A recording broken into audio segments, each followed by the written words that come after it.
Hello dear students, स्वागत है एक बार फिर से आपका आपके अपने चैनल एमएच क्लासेस बाई पवन त्रिपाठी में।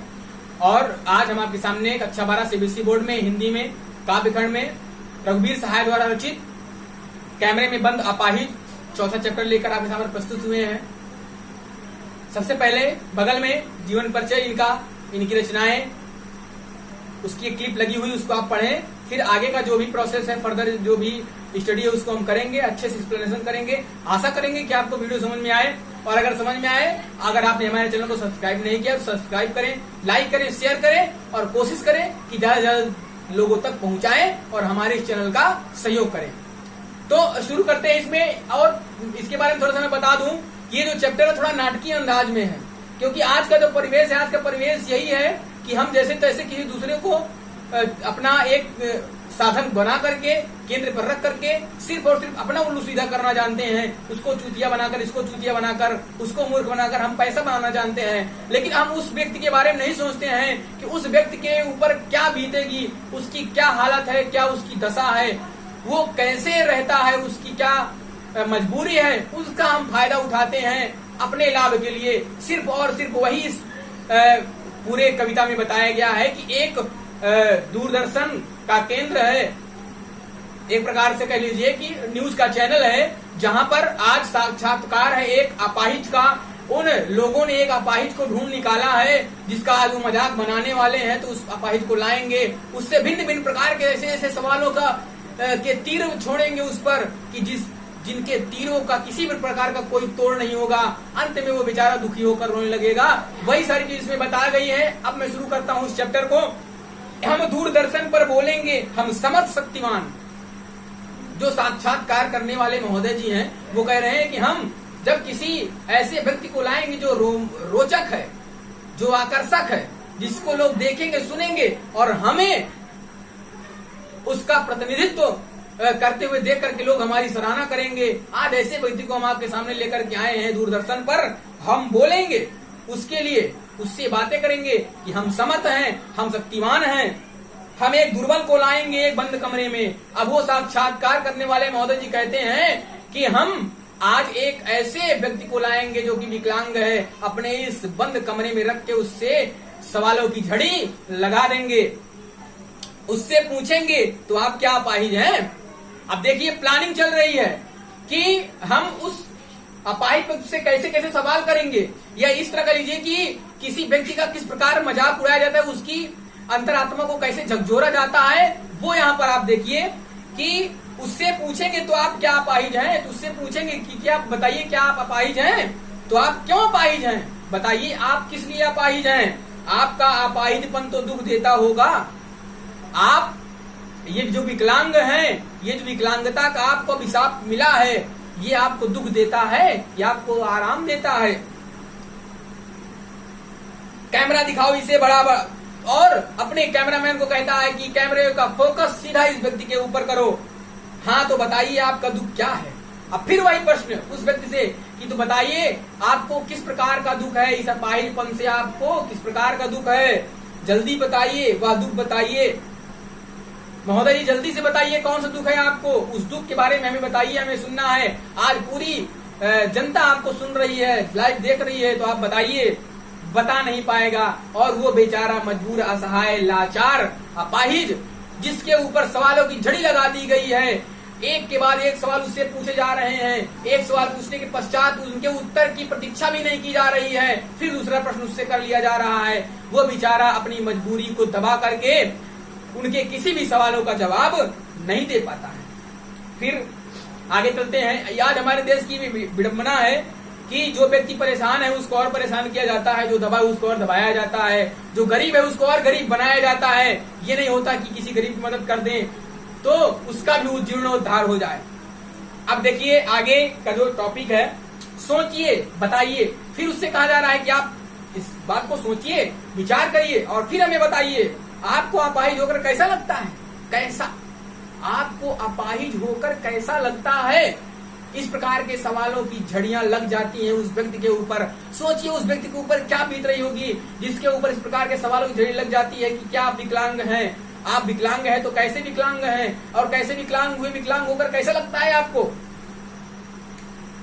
और इस प्रकार के सवालों की झड़ी उस व्यक्ति के पलट जाती है और सवालों की झड़ी के साथ इस बात का भी ध्यान नहीं रखा जाता कि एक एक सवाल के बाद उससे उत्तर की प्रतीक्षा भी नहीं की जा रही, सिर्फ उसकी भावनाओं के साथ लाइव खिलवाड़ किया जा रहा है। यानी कैसा लगता है, मतलब समझा के बताइए कि आपको लगता कैसा है कि आप विकलांग हैं। हम खुद इशारे से बताएंगे कि क्या ऐसा सोचिए। तो जो व्यक्ति बैठा रहेगा तो साक्षात्कार लेने वाले महोदय जी कह रहे हैं कि हम इशारे से बताएंगे, खुद ऐसा इशारा करेंगे तो उसी प्रकार का इशारा तुम भी कर देना कि तुमको ऐसे लगता है। मतलब इन लोगों ने पूरी तरह से ये प्लानिंग कर ली है कि उस व्यक्ति की आज हमको धज्जियां उड़ा देना है ताकि वो व्यक्ति यहाँ से निकल कर जाए तो गुमनामी के ऐसे अंधकार में खो जाए जहां पर प्रकाश की एक भी किरण की बूंद तक वहां पर ना पहुंच पाए। आप जानते हैं, सोचिए, थोड़ी कोशिश करिए। अब उससे कहा जा रहा है कि हे महोदय थोड़ी कोशिश करिए, आप थोड़ी हिम्मत तो लाइए, बताइए कि आप अपाहिज होने के बाद कैसा लगता है आपको। अगर आज आप नहीं बता पाए तो ये बहुत बड़ा अवसर आपको मिला है और इस अवसर को आप खो देंगे। आप जानते हैं कि कार्यक्रम रोचक बनाने के वास्ते हम पूछ कर उसको रुला देंगे।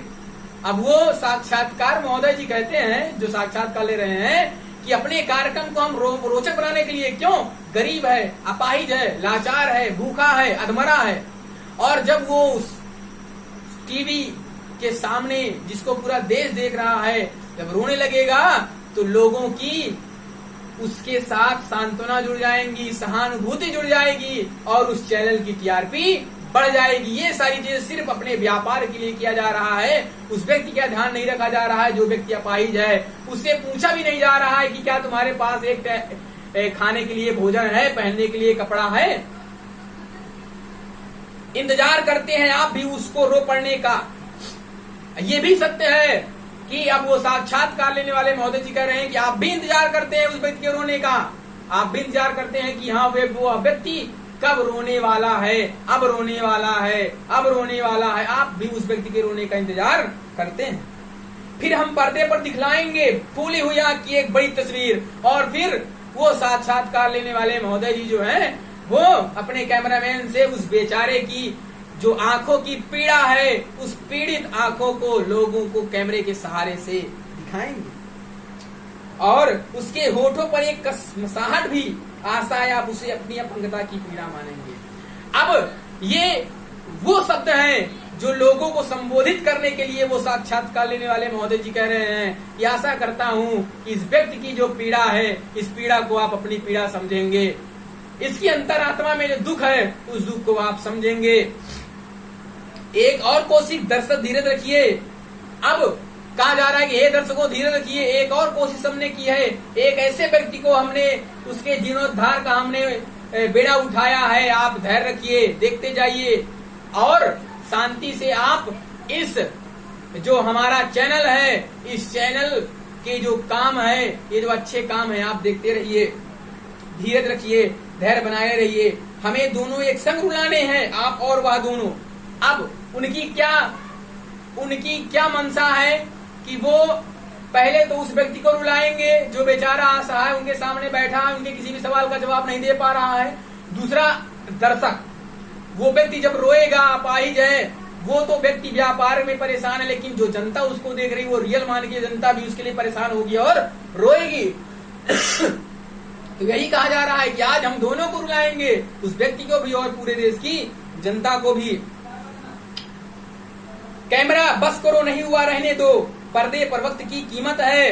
अब जब उस व्यक्ति की आंखों से आंसू नहीं निकले तो अपने कैमरामैन से कहते हैं कि अब तुम बस करो, रहने दो, उसकी तरफ फोकस मत करो, अब वो रोने वाला नहीं है, इस समय की बहुत बड़ी कीमत है। अब आप देख रहे थे सामाजिक उद्देश्य से युक्त कार्यक्रम, बस थोड़ी ही कसर रह गई। धन्यवाद। अब वो साक्षात्कार लेने वाले जो महोदय जी हैं, अब वो कह रहे हैं कि दर्शकों बस थोड़ी सी कमी रह गई और अभी तक आप देख रहे थे हमारा ये शो। आप तब तक के लिए आपका बहुत बहुत धन्यवाद। तो ये है हमारे उस समाज की विकलांगता, जो वास्तविकता में विकलांगता है कि एक असहाय व्यक्ति को हम इतना और परेशान कर देते हैं, इतना और सता देते हैं, इतना और तड़पाते हैं, उस पर इतने ज्यादा और हम दुखों की भरमार कर देते हैं कि बहुत सारे व्यक्ति इस कसमकस में जकड़ जाते हैं और फिर कभी जिंदगी भर निकल नहीं पाते, कुछ आत्महत्या कर लेते हैं, कुछ टीनों के आगे कटकर मर जाते हैं। तो हमें कोशिश करनी चाहिए कि हम अगर किसी के विकास का साधक नहीं बन सकते हैं तो किसी के विनाश का साधन भी ना बने। इस तरह से ये चैप्टर कंप्लीट होता है और तब तक के लिए अनलॉक 2 की प्रक्रिया शुरू है। आप अच्छी जानकारी रखिए, सही जानकारी रखिए, अपने पास मास्क रखिए, हैंड सैनिटाइजर रखिए, समय समय पर हाथ अपना धोते रहे, घर पर हैं साबुन से मुंह धोते रहे, अपना अपने परिवार का ध्यान रखें और जुड़े हमारे चैनल एमएच क्लासेस बाय पवन त्रिपाठी में और हमारे चैनल को इम्प्रूव करने के लिए सहयोग करें, सब्सक्राइब करें, लाइक करें, शेयर करें। बहुत बहुत धन्यवाद।